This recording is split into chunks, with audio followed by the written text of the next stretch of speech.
In today's podcast, let's go over last 7 days of tweets, posts I made that will give you a wide range of real estate related information. That only thing you have to know really to be informed and make the right decision for your real estate portfolio, money saving tips, that type of things. We're going to look at 30-year mortgage rate and briefly touch on the economy, and what I think will happen. As you know, I love predicting things, and I've been right most of the time. So you may get some value. Looking at the lockbox access activity. So I'm just please bear with me because my tongue is kind of like warming up to actually pronounce things the right way. Um, the median sale price, the national data, Portland metro data, and then I'm going to go over some of the main blogs that I made that's going to be helpful to some of the homeowners and home buyers. Welcome back to Shawn Realty Podcast. My name is Shawn Yu, in Portland, Oregon, selling since 2008. And one post that I shared about 8 days ago was the trees that fell down near my house during the winter storm. And trees do destroy houses in Oregon, especially since last winter storm about 4 months ago. I'm going to be more, I'll be telling my buyers more about the danger of trees that's next to houses when they're looking to buy. Interesting that you might consider is something called tax adjusted payment. So what it means is that because of the interest rate is so high, when you buy a house with a 7% interest, your monthly payment is going to be so high because you're paying a lot toward the interest payment. When you pay a lot of interest payment, you can deduct that from your annual tax report. So you're going to basically deduct that interest payment portion, which then will save you in the tax. So that's the number that I demonstrated here on a $500,000 home. Unfortunately, at about 7% interest rate, monthly payment is about $35.76, $3,576.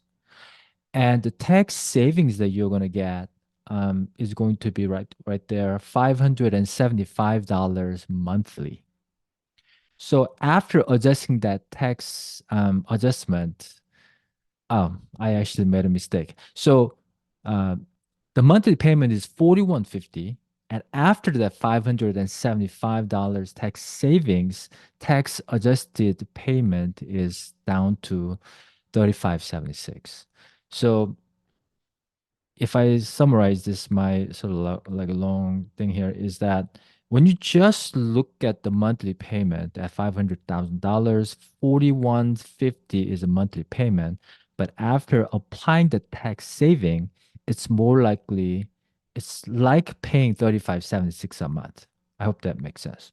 So from that 3576 a month compared to comparable home renting price at about $2,500, the difference is about $1,000 between owning a home or buying a home in the current market versus renting in the current market.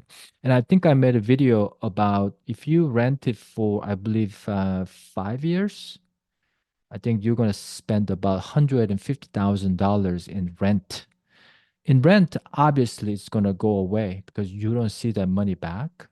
But when you own something, you're going to get that back when you sell your property. The catch is that you have to sell the property to realize that gain, or you can do like cash out refi, home line of equity type of thing, but you're gonna get some, not completely lost. I lost my spot there. I apologize.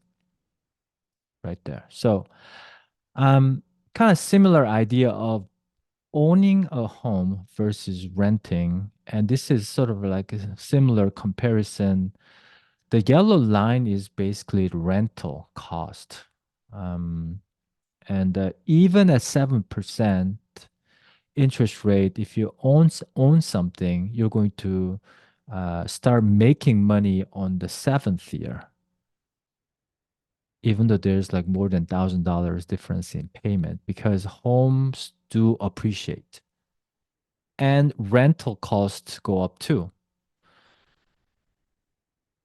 The next one, we had a team meeting in Beaverton with David and I, and there's a playground next to Nagwan, a Korean restaurant. There's a big old chair. I was just having fun taking some photos.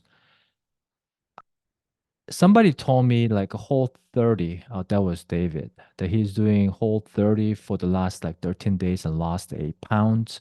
And I didn't know what it was. And it turned out that about 95% of what I eat is a whole 30, which means you don't need processed food and less sweet stuff. I don't count honey as a sweet stuff. So because it's a nature sweetness, sweetener. So co-home buying. This is something that the concept that's been existing, but I just wanted to kind of rebrand it to give the awareness to the young people who can't buy a home because of the affordability is so low and price is really high. What if you were buying a house with your buddy or your roommate? Not so much a married couple situation, but you basically teaming up with your friend and own 50% of a home. In my opinion, that's way better than continuously renting until you can afford by yourself.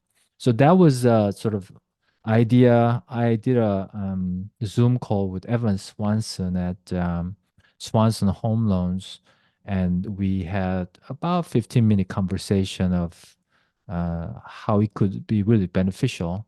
The first thing is you get into homeownership much faster and you can enjoy 50% of the equity gain. And at the same time, you get to live in the house and you pay half of the mortgage payment because you're teaming up with your buddy. And this might be coming up more and more.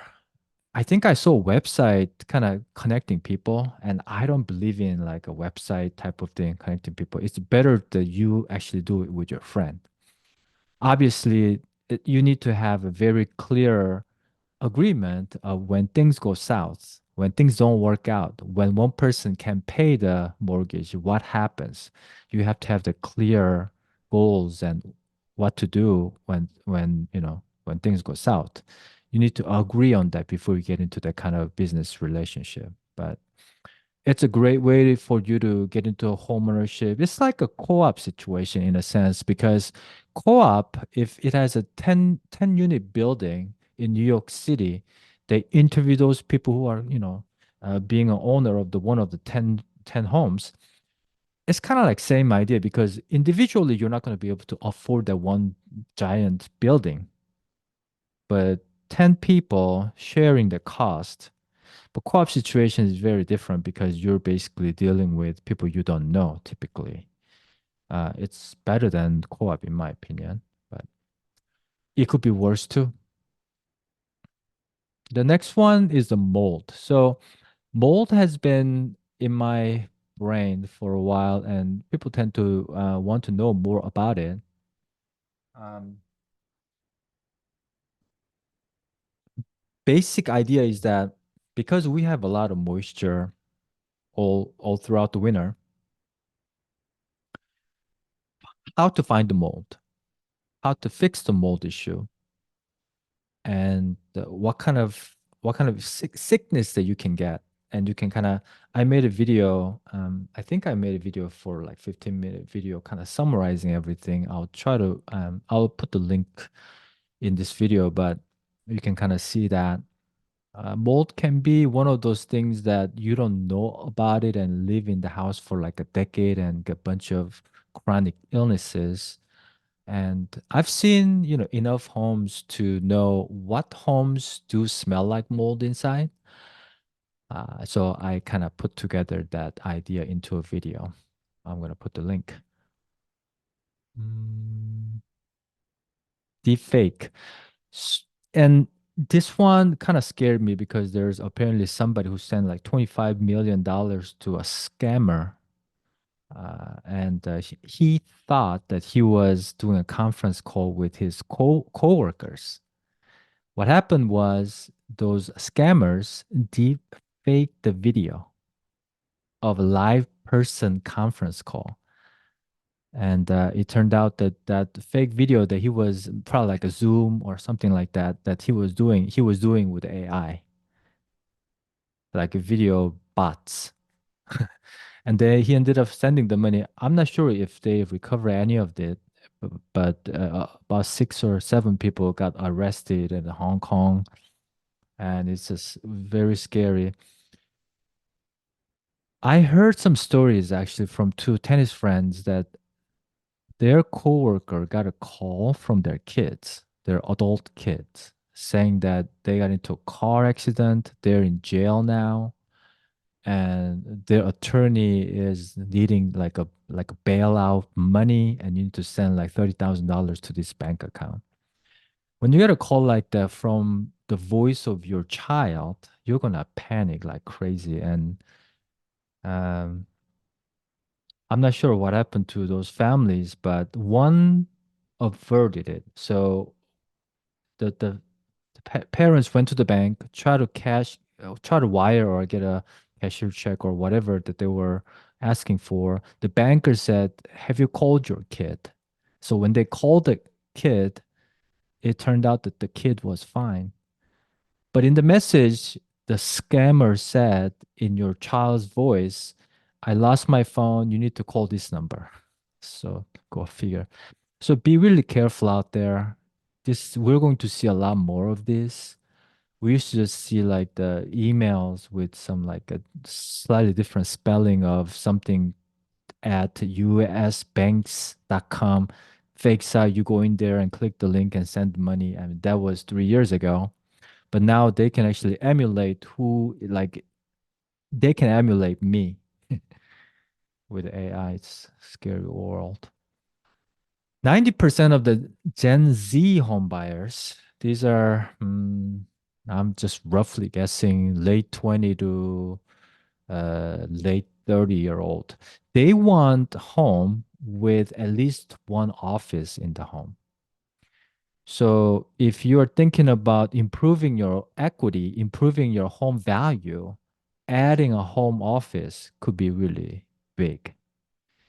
Even like 10 by 10, 9 by 9 space they can you can close up with a door or put a window, making into an office, obvious office will raise your home value because most buyers want that now. At least one office. Some people want two offices if both, spouses are working. You can turn a bedroom into an office too, but there are certain features, getting some good daylight, having a bunch of the outlets, the power outlets, having a landline connection, getting good Wi-Fi in the house. Those are some of the things. And if you run a business, maybe the access from the main entrance without going through the main house to get to the office will allow like visitors to visit easily. Maybe putting a side door I thought about. So I made a video as well. And I'm gonna so if you go to like Shawn-Realty.com/blog, you're going to see some of these things I'm talking about in depth. So if any of these topics interest you, just go there. You can click on any of them, and you're gonna see the detailed article and the video and audio podcast that I made. You can see. And if you have any questions, you can of course ask me too. Same idea. Co-home buying is better than renting. Talked about mold. My last sweet buyers can't say their names, but they closed on a home. Congrats again.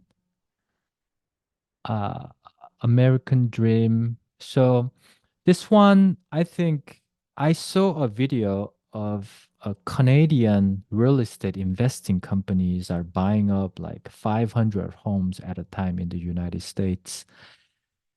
and they're turning those into a rental homes. And in my opinion, that's taken away the American dream of those 500 families who could actually buy those homes. And I made a video again about it. But whenever I see these multiple offer situations, whenever I make an offer for my buyers, I wonder how many of those competing offers are hedge fund investing companies.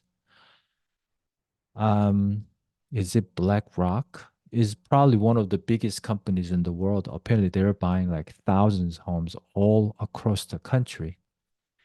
And I think it's wrong. I think it's really making the majority the renters nation almost.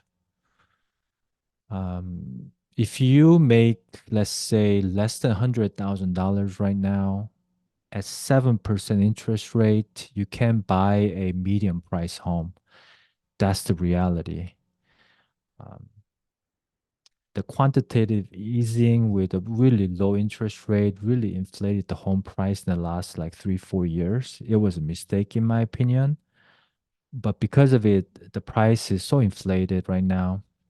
Not that I'm saying that it's going to, go down, but because of these companies are buying up as a rental properties.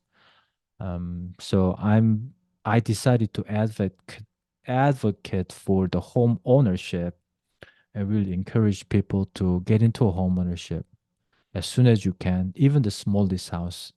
Even you have to drive out like 1 hour from your metro areas, it's better to own something than renting. So in the Portland metro, if I'm like 38, 32-year-old, just starting a family, I would even go to Forest Grove. I would even go to Woodburn. I don't care. I just want to buy something because in the long run, that leverage, the compound effect and appreciation is going to set you apart and save you that hundred thousands of dollars of the rent money. Let's see.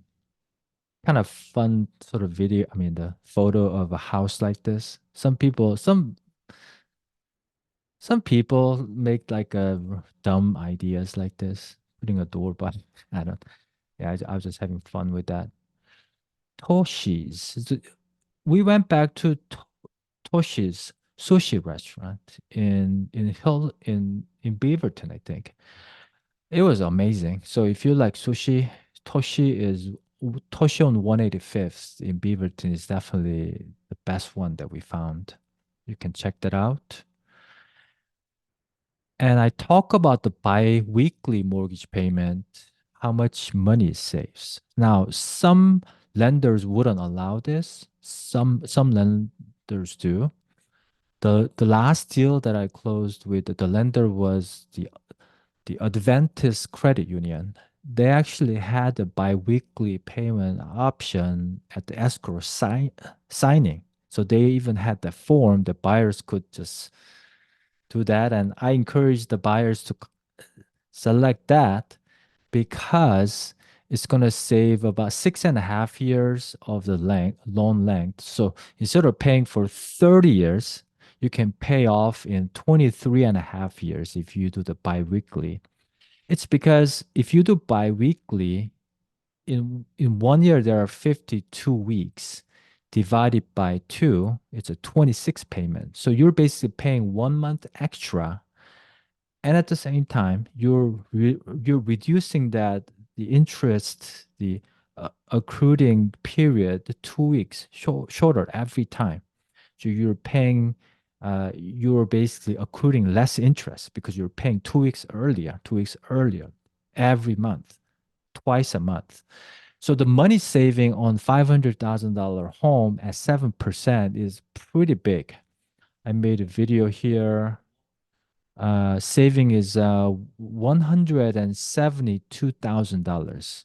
To be exact, $172,313 you're going to save in the interest payment, which is unbelievably huge amount. So in your case, if you have currently mortgage, talk to your lender, see if they offer biweekly option. Now they may charge you a fee.